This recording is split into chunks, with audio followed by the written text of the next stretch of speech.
pulling up to the lawn.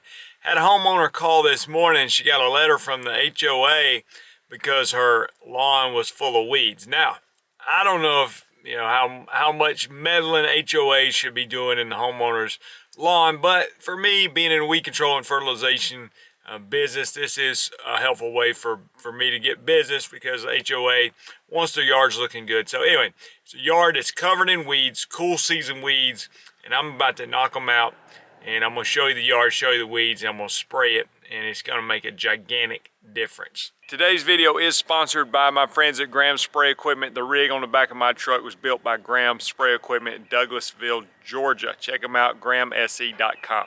Interesting situation, going to show you the yard. So if you can look over here and you can see what a clean Bermuda yard looks like in the winter time, it's basically all tan. There's just very little green. So almost any green you see is going to be weeds. So here's the yard we're dealing with, and you're going to have lots of weeds. Now let me show you this. Sometimes people that live up north, they saw thin grass like this, they may want to aerate and overseed and things like that. Well, that's not really going to be necessary in this situation. There's plenty of Bermuda grass here. This tan color Bermuda grass, there's plenty of grass here. This yard was probably sod at some point for it to fill back in. Now, sometimes you end up in a situation like this where you got centipede that's mixed into the Bermuda, and it's just a little patch here. I don't really like that, but it got here, and oftentimes the centipede will take over the Bermuda, but I'm gonna try to spray it and keep the centipede back. But one thing interesting to notice, where you got this kind of decent patch of centipede here, there's very few weeds. But where you got thin Bermuda, is full of weeds. So you got all kind of stuff. You got dandelions, you got henbit in full bloom here. That one's called cudweed. And it's gonna be, things like this are gonna be a little bit slow to die this time of year because the weather's cool. But I have no doubt in a few weeks these weeds are gonna be dying.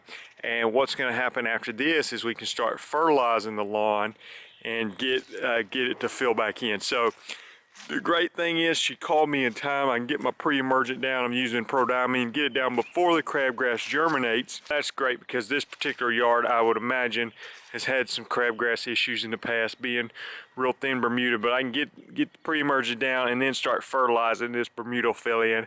And I'm telling you, these are the kind of yards, it's almost perfect timing.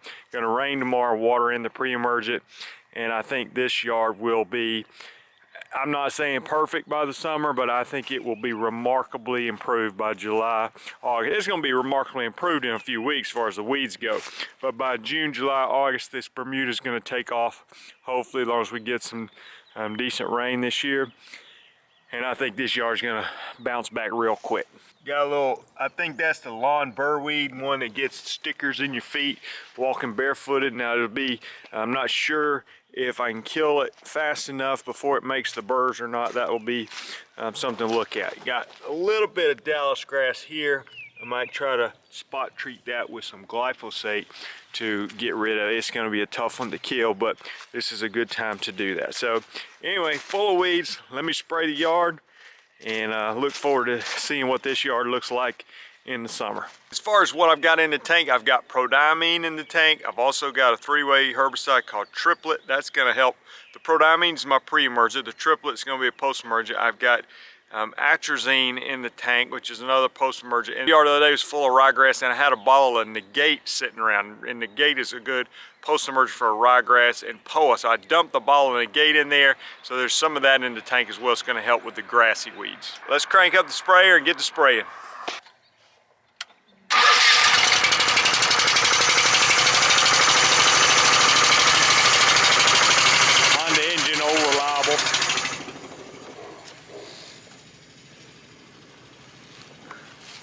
Sometimes on a yard that looks really bad, I don't always like putting my sign in the yard, but that's okay.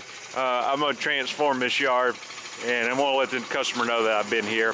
And I know in some areas it's legally required to put a sign in the yard. It's not actually in our area, but it is good marketing, and also communicates to the customer that I've been there that day.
All right, I got the yard sprayed with my blanket, sprayed it with the prodiamine, the triple. I'll give you some comments on that. And then I went back and took a little bit of glyphosate and spot treated some broom sedge and some Dallas grass. So those are two tough weeds I know won't be controlled by the blanket application.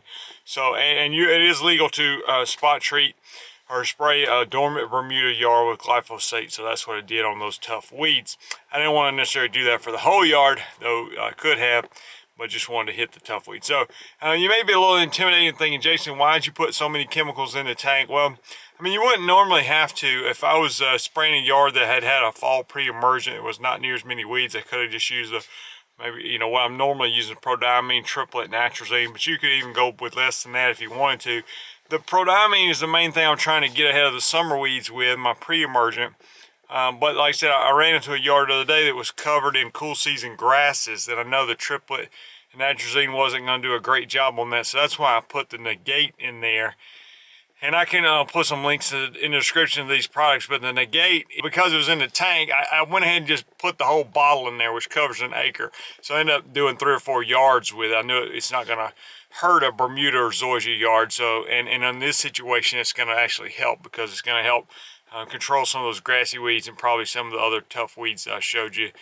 Field matter and some of those that are hard to knock out. If you're thinking about getting into weed control and fertilization business, you might consider lawncarelife.com. There's resources over there that can help you. The Weed Control and Fertilization Academy, there's documents, weed control and fertilization documents and things like that that have programs, pricing charts, things of that nature. So appreciate you watching. Unfortunately, I'm not going to be able to show you the results on this yard in this particular video, because it would take a few weeks to come back and show you the weeds are dying, but it would also take several months to come back and show you how the Bermuda looks later. But perhaps in a future video I can capture some of this footage and show you what it's going to look like this summer, because I am very optimistic on this yard. And ugly yards like this don't have to be resodded. You can just take care of the weeds, and the Bermuda grass will spread like crazy. If you don't know, part of weed control is identifying the weeds. So I'm going to pop a video up on your screen now that you might consider watching that help you with weed identification. You notice I recognize some of the weeds as I'm spraying, and I know which ones are going to die with the blanket application. I know which ones I might have to go back and spot treat with a different product. Well, some of that requires a little bit of experience, but also knowing the weeds that you're trying to control, which ones are tougher to control than others. Appreciate you guys watching. We'll talk to you next time.